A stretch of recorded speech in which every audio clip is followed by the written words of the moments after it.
تمام تعریفیں حمد اور ثنا اللہ تبارک و تعالی کے لیے۔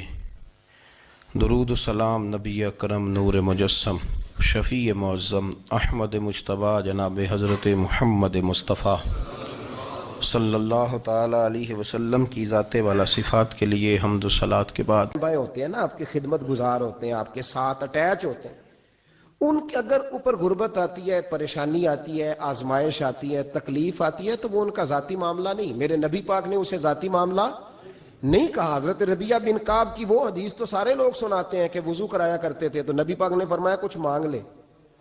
انہوں نے جنت میں نبی پاک کا پڑوس ہی مانگ لیا، یہ بخاری میں موجود ہے۔ لیکن وہ والی حدیث بھی پڑھو کہ جب نبی پاک نے انہیں کہا کہ ربیہ تو مجھے وضو کراتا رہتا، شادی کیوں نہیں کرتا؟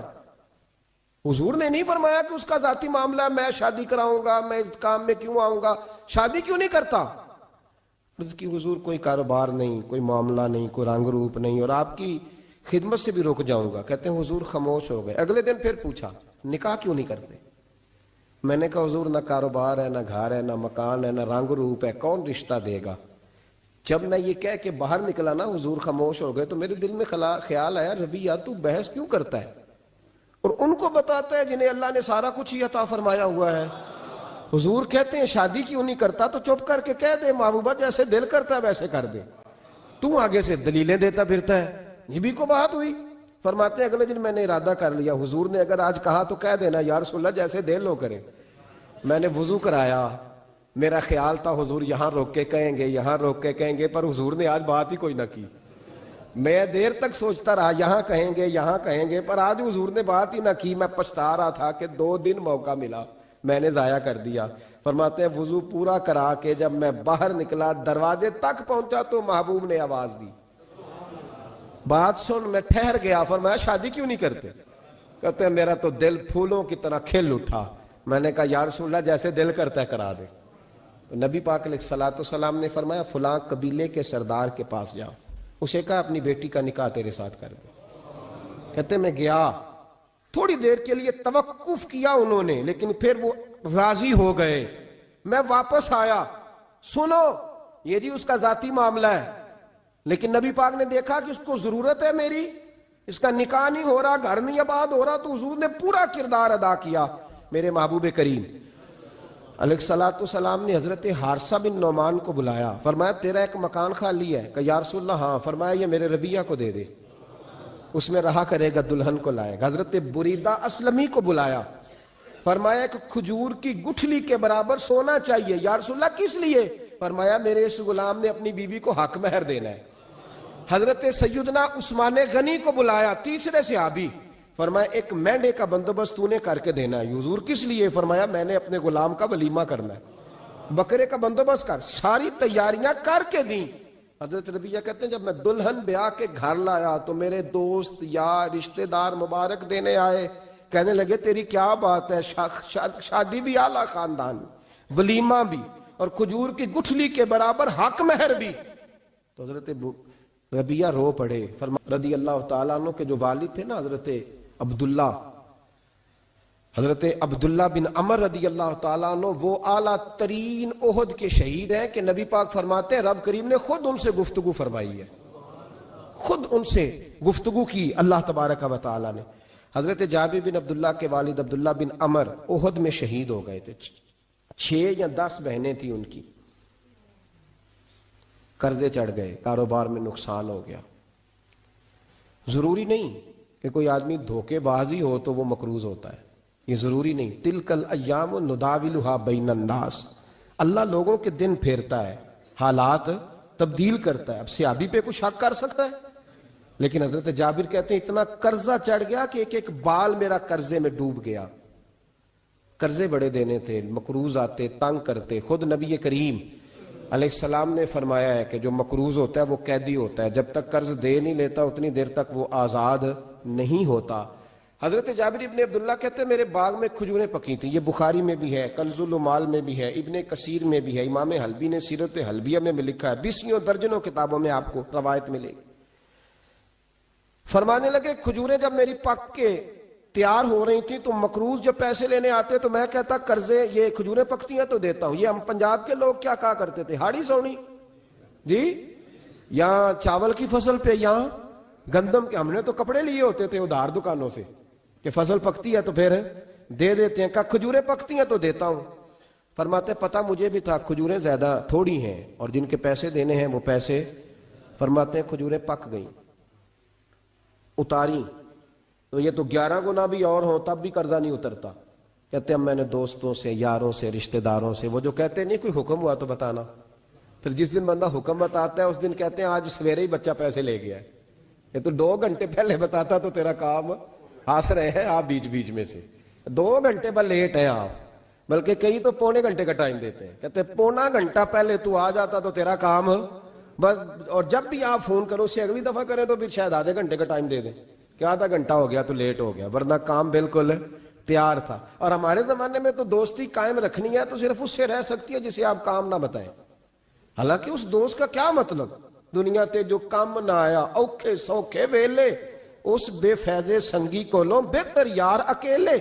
کیا مطلب ہے؟ کام بتایا تو رفو چکر ہو گیا. منع کیا ہوا اس بات کا؟ میرے رسول کائنات علیہ السلام کے صحابی کہتے ہیں سب سے کہا پر کسی نے نہ سنی. جب میں تھک گیا نا تو میں دروازہ رسول پہ چلا گیا. یا رسول اللہ، یا رسول اللہ، یا رسول اللہ. حضور قرضے زیادہ ہیں، کھجوریں کم ہیں، یہودیوں کے پیسے ہیں وہ مانتے نہیں. نبی پاک نے فرمایا ان سے کہو تھوڑے تھوڑے لے لیں باقی پھر دے. حضور نہیں مانتے. حضور کہہ سکتے تھے سلمان جاؤ بات کر کے آؤ، جاؤ بلال، صہیب جاؤ. کون جاتا ہے مقروضوں کی سفارش کرنے؟ کہتا ہے بھائی میں نہیں بیچ میں آؤں گا، اتنے پیسے اوہ میں اپنے موبائل فون بند کر جاتے کوئی پوچھے نہ. لیکن نبی کریم علیہ السلام نے فرمایا سنو، خود رسول پاک، خود نبی پاک نے، حضور نے فرمایا چل میں تیرے ساتھ چلتا ہوں، چل میں تیرے ساتھ چلتا ہوں. مقروض کے ساتھ، امیر کے ساتھ نہیں، اس کے ساتھ نہیں جس نے پیسے لینے ہیں، بلکہ حضور مقروض کے ساتھ، گرے ہوئے کے ساتھ چلے. چل میں چلتا ہوں. یہودی تک گئے، فرمایا کچھ لے لے، یہ بیچارہ دھوکے باز نہیں الجھ گیا ہے غربت، کچھ لے لے باقی پھر دے دیں گے. کہنے لگا سارے ہی لینے ہیں. جب اس نے بات نہ مانی تو پھر یہ اللہ کے رسول ہے نا. اعلیٰ حضرت فرماتے ہیں میرے کریم سے گر قطرہ کسی نے مانگا دریا بہا دیے، دربے بہا دیے. یہ دربے کیا ہوتے ہیں؟ یہ مجھے پوچھا تھوڑے دن پہلے ایک شخص نے. آپ سنتے رہتے ہیں نا شعر، آپ تو ترجمہ پوچھتے ہی نہیں نا.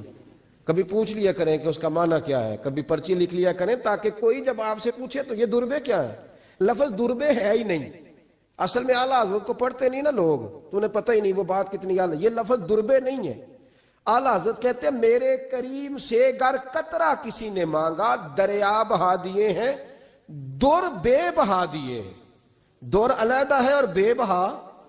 در کہتے ہیں ہیرے کو، ایک معنی ہیرا ہے. در بے بہا، بے بہا کی تو سمجھ آتی ہے نا. در بے بہا دیے ہیں یعنی ہیرے بے بہا دیے ہیں اسے.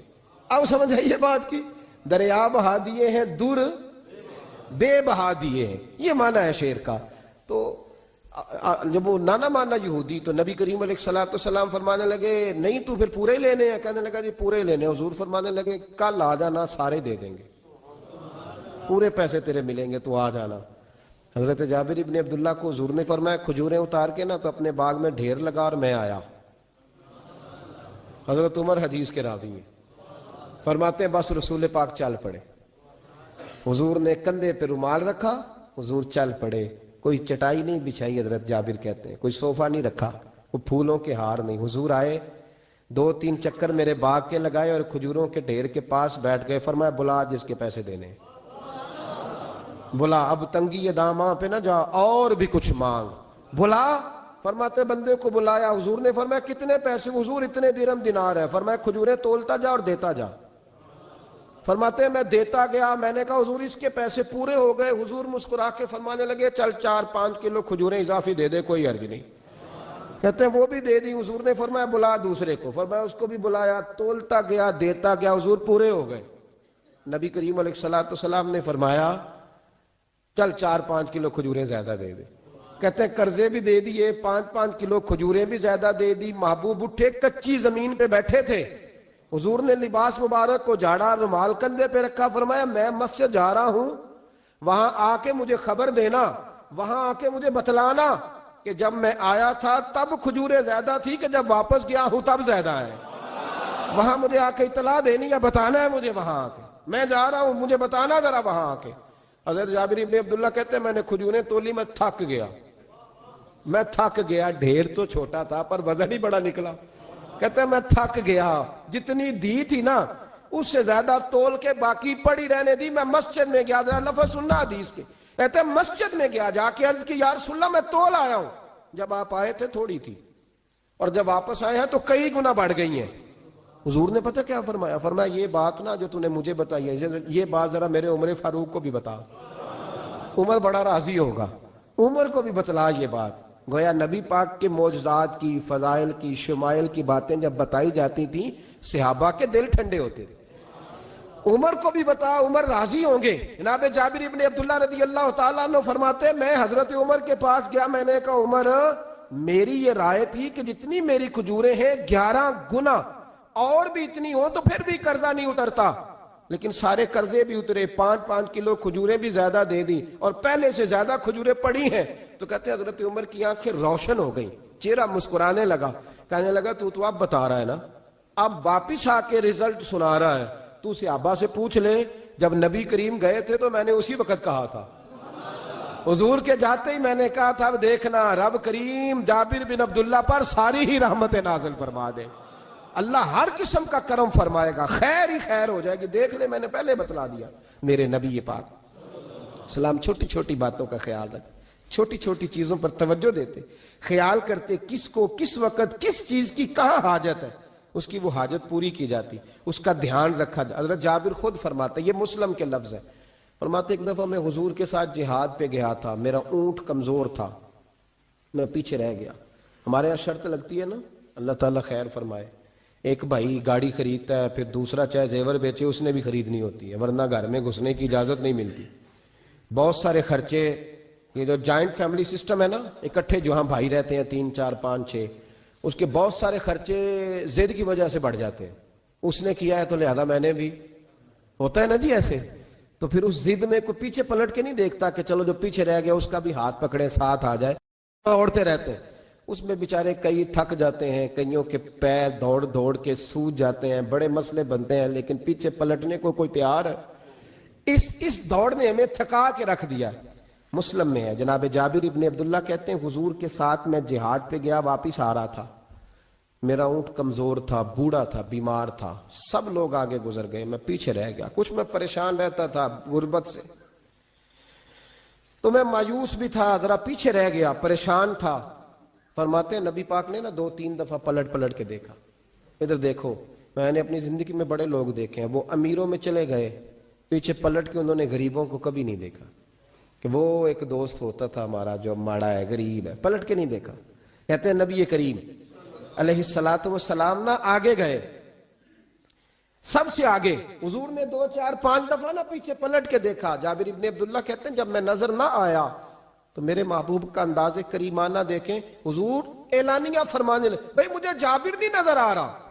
بے خبر ہو جو غلاموں سے, وہ آقا کیا ہے, وہ آقا کیا ہے. یہاں ہمارے استاد جب یہ حدیث پڑھا رہے تھے نا, یہ حدیث پڑھا رہے تھے تو اچانک رونے لگ گئے. میں نے کہا حضور کیا ہوا, رو کیوں پڑے؟ تو کہنے لگے یار سوچتا ہوں جو محبوب جہاد سے واپسی پر اپنے غلاموں کو نہیں بھولے, وہ میدان محشر میں کیسے بھول جائے گی. وہ وہاں بھی پوچھیں گے فلانا کدھر گیا, فلانا کدھر گیا, ایک ایک کا نام لیں گے. حضور نام لیں گے, ہماری موج بن جائے گی. نبی کریم نے پلٹ کر کے دیکھا, جابر نہیں نظر آ رہے. حضور ان کا اونٹ کمزور ہے, پیچھے رہ گئے. حضور نے یہ نہیں فرمایا کہ ذرا آہستہ کرو ساتھ, یہ نہیں فرمایا, بلکہ نبی پاک نے فرمایا تم ضمیر کو اطمینان کیسے ہے, یہ تصور رکھ کے جب خیر کریں گے تو پھر اللہ بڑی ہی بھلائی عطا کرے گا. آخر دعوانا ان الحمدللہ.